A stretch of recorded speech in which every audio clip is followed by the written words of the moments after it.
Hello, everyone, and welcome back to another episode of Acupuncture is My Life. Now, in this episode, I'd like to discuss certain foods that you're eating on a regular basis that is not allowing you to get a good night's sleep. Now, I entertain lots of chat sessions and even respond to messages regarding, Doc, why can't I get a good night's sleep or sleep through the night, or, I'm having trouble falling asleep, or I don't have a problem falling asleep. It's just when I wake up in the middle of the night, I can't get back to sleep. And many individuals want to know if acupuncture can help with that. And yes, of course it can. But again, it's not just about acupuncture when you see an acupuncturist. We have to thoroughly assess your constitution, your daily lifestyle habits, so forth and so on, to one, determine if it's necessary that you get an acupuncture treatment and maybe not another type of treatment or Eastern nutrition consultation. And there are individuals that have walked in to the Acupuncture is My Life clinic here in New York City, all wound up and psyched and prepared to get, in their words, these needles stuck in them, to only leave having received an Eastern nutrition consultation, to give many thanks that, wow, they had no clue that their diet had everything to do with it.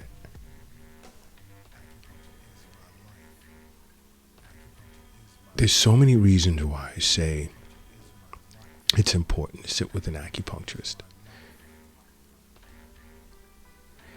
And you can even message Acupuncture is My Life or request a chat session on the app. The app is free. You can download it from the Google Play Store if you're an Android user, or the Apple Store if you're an iPhone user. But understand something. Sleep is super important. It has everything to do with cognitive function, your immune system, cell regeneration. Sleep is super, super important. And a good night's sleep as an adult, anywhere between 7 to 9 hours. I understand there are some that can't sleep past 6, but 7 to 9 hours is adequate. But now, what are we ingesting? What are we eating or drinking that's causing us to not get a good night's sleep? And the first, it shouldn't come as a surprise to many, is caffeine. Why? Because caffeine is known to suppress melatonin production.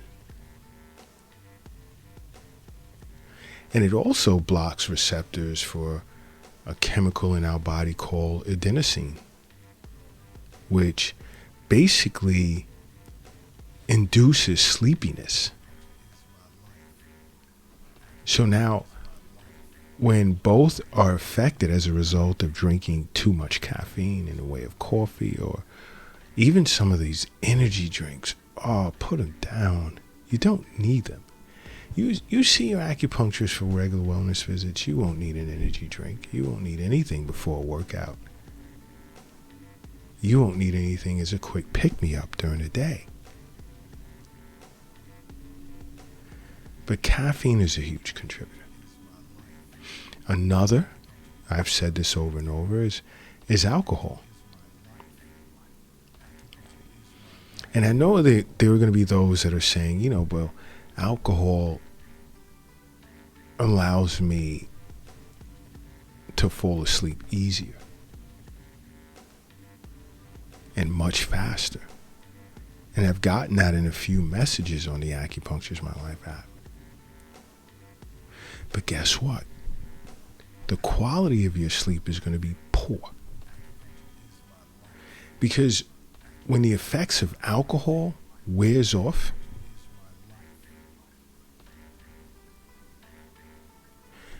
you now begin to feel what is considered to be opposite of a sedative effect, which is going to disrupt your sleep in the middle of the night.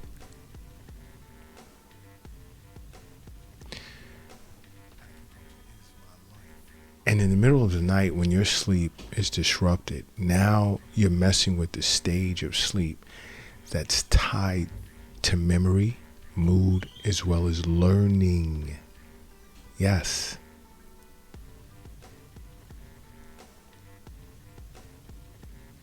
Because that stage is considered stage 3 as well as stage 4, which is also tied to immune and cognitive function. Now, I say no alcohol. Ultimately, it's your decision, of course.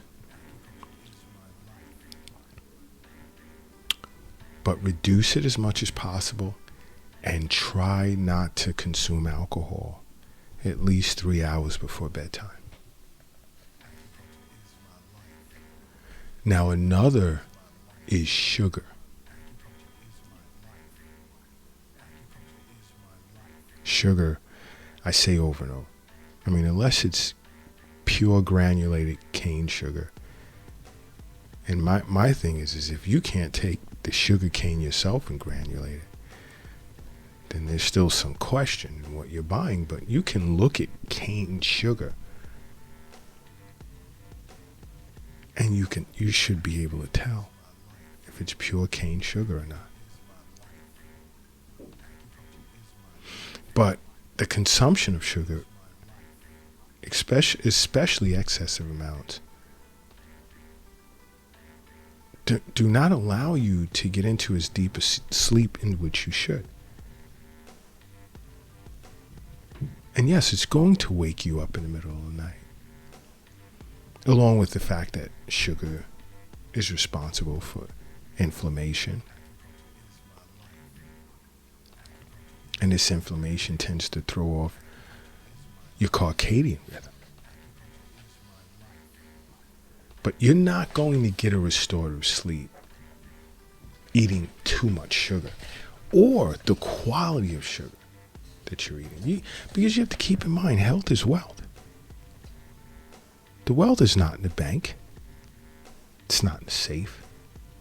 It's not in your pocket. It's not in your purse. It's not under your mattress. It's not in the shoebox in the closet. It's not under the doghouse in the backyard. It's in you. The wealth is in you. Now, another type of food you may be ingesting is saturated fats. Saturated fats negate your slow wave sleep time. That's the restore and recover type of sleep.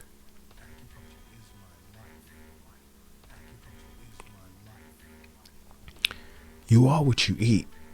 You have to be careful with what you put in your mouth.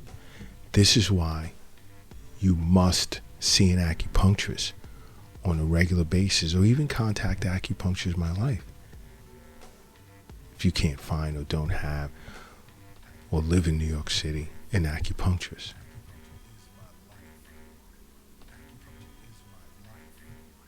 Because once an individual comes in and experience what it's like to undergo regular wellness visits, you can see the change in their life. Reflects in their attitude, as well as their overall physical appearance. It shows. It really shows. You know what? If you're operating a vehicle right now, do me a favor. Pull it over to the side of the road. If you're crossing the street, I need you to hurry up and safely get across the street. And if you're carrying or lifting something heavy, please take a moment, rest it down. I need everyone in a relaxed state right now. Because I need you to say to yourself, with your eyes closed, acupuncture is my life. And now open them.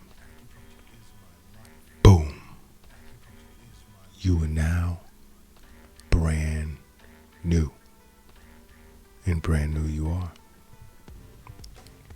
Now you know another type of foods that can be causing you to wake up in the middle of the night, disturbing your sleep.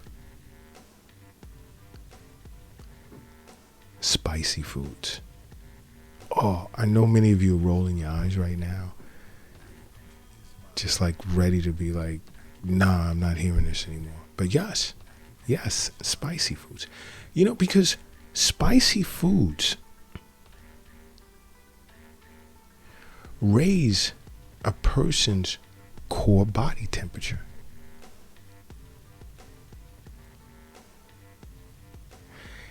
Now think of it this way.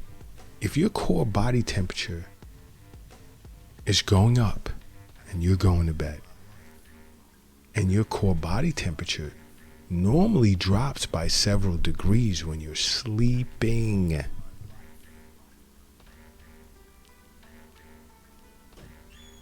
what do you think it's going to do?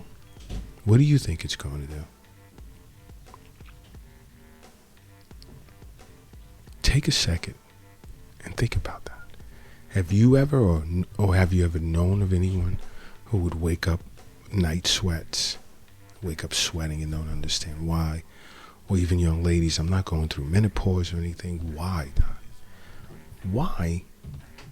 It's my job to explain to them, just like every other acupuncturist, even if you have to come at it from an Eastern nutrition perspective. And many times, we'll understand it, oh, for dinner, I had a super spicy dish. I love spicy foods and blah, blah. Yeah, and your core body temperature is shooting through the roof now when you look to lay down and go to sleep. Not only that, spicy foods also play into acid reflux, i.e. heartburn as well.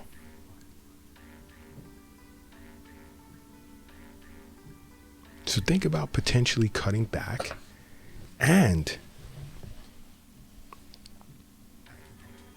or not eating spicy foods close to bedtime. And we're talking several hours. Okay? And as you think about all of this, do me a favor. Also think about making acupuncture a part of your life. Because acupuncture is my life. What's yours?